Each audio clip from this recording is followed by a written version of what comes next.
Zion music. Hear me, no. Hear me, let me talk. Demon, are you there?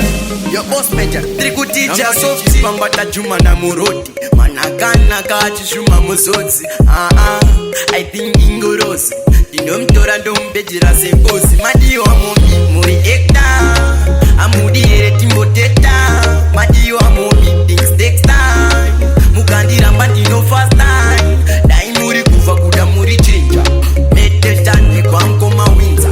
Anchada kunyura muru donda ziza. Tika kupa moyo wangu za temene vita. Tresa da utko soida undira. Tata vita akapa pusa ai undira.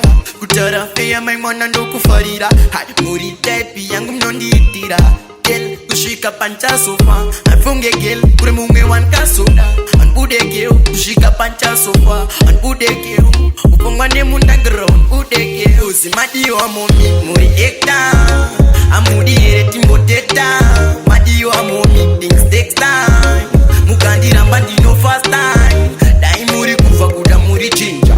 Meteta kwa mkoma winza. Anchada kunyura muru donda ziza. Tikakupa moyo wangu za temene yoyo. Garvambe joti joti sa ulengende.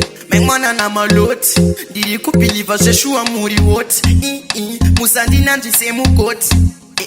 Cause we gonna dance together. Itachinja weather. Hamuri kufira momisa kama kalita. Ndapota msanditeta moyo wa udimeta. Ozi madiyo amomi muri ekta. Amudi ere timbo teta. Madiyo amomi things takes time.